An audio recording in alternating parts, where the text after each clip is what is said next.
semuanya, selamat pagi, selamat siang, selamat sore, selamat malam. Perkenalkan, saya Trista Zalfiasmi, mahasiswi dari Universitas Diponegoro, jurusan Akuntansi Perpajakan. Nah, pada video kali ini, saya akan membahas sebuah kasus nyata sengketa pajak yang menarik, yaitu putusan banding Pengadilan Pajak dengan nomor 00158.15/2024. Nah, video ini akan membahas dengan latar belakang sengketa pajak, tahapan pemeriksaan pajak yang dialami wajib pajak, alasan keberatan dan banding, hingga putusan akhir pengadilan pajak. Yuk simak sampai habis karena ini tuh seru banget dengan memahami proses penyelesaian sengketa pajak di Indonesia. Nah, pertama-tama mari kita lihat dulu nih jenis sengketa pajak apa yang diajukan oleh WP. WP dalam kasus ini adalah sebuah badan usaha yang mengajukan banding atas hasil pemeriksaan pajak oleh Direktorat Jenderal Pajak. Nah, jenis-jenisnya apa aja sih? Yang pertama, jenis sengketa pajak yang diajukan oleh WP yaitu PPh pasal 29 badan dan pajak pertambahan nilai atau PPN. Nah, tahun pajak yang menjadi objek sengketa pajak pada tahun 2019 dalam prosesnya, wajib pajak mengajukan banding karena tidak sependapat dengan koreksi yang dilakukan oleh DJP, khususnya terkait dengan pertama, koreksi atas biaya-biaya yang dianggap tidak dapat dikurangkan, dan yang kedua, penolakan atas pengkreditan pajak masukan PPN. Dengan kata lain, wajib pajak merasa hak-haknya ini telah dikurangi karena biaya usaha yang menurut mereka sah justru tidak diakui. Hal yang sama terjadi pada PPN yang mereka bayar, tetapi tidak diperbolehkan untuk dikreditkan. Tahapan selanjutnya yaitu tahapan pemeriksaan. Meskipun dalam keputusan banding tidak dijelaskan secara rinci tahapan pemeriksaannya itu apa aja, kita bisa loh merujuk pada prosedur umum berdasarkan ketentuan perpajakan. Yang pertama, pemeriksaan pajak oleh DJP yang dimana pajak melakukan klarifikasi atas laporan keuangan SPT yang diajukan. Dan yang kedua, penerbitan surat ketetapan pajak kurang bayar atau SKP KB karena ditemukan kekurangan pembayaran atau kesalahan pengisian oleh wajib pajak. Dan yang ketiga, wajib pajak mengajukan keberatan atas SKP KB tersebut. Dan yang keempat, DJP menerbitkan keputusan keberatan yang ternyata tidak mengabulkan permintaan wajib pajak secara keseluruhan. Dan yang terakhir, wajib pajak mengajukan permohonan banding ke pengadilan pajak.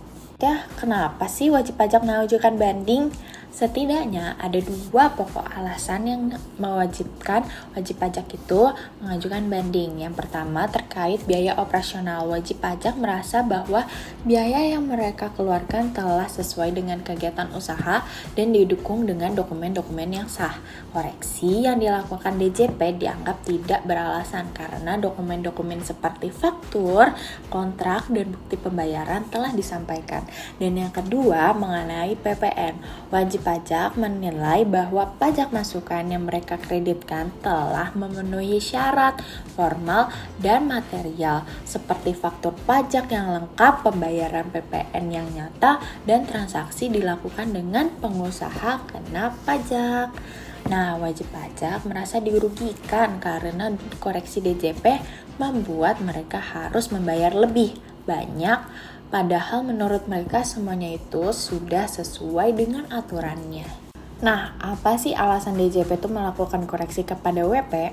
Di sisi lain, DJP juga punya pandangan yang berbeda loh. DJP menyatakan bahwa beberapa biaya tidak didukung bukti yang cukup atau biaya tersebut dianggap tidak ada kaitannya langsung dengan kegiatan usaha wajib pajak. Nah, selain itu, DJP menilai juga bahwa ada transaksi yang tidak wajar nih, atau bahkan berindikasi tidak terjadi secara nyata.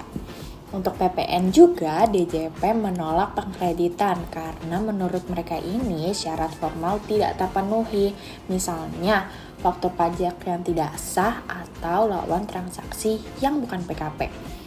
Jadi, koreksi dilakukan berdasarkan hasil pemeriksaan yang menyimpulkan bahwa sebagian biaya yang pajak masukkan tidak memenuhi ketentuan perpajakan yang berlaku.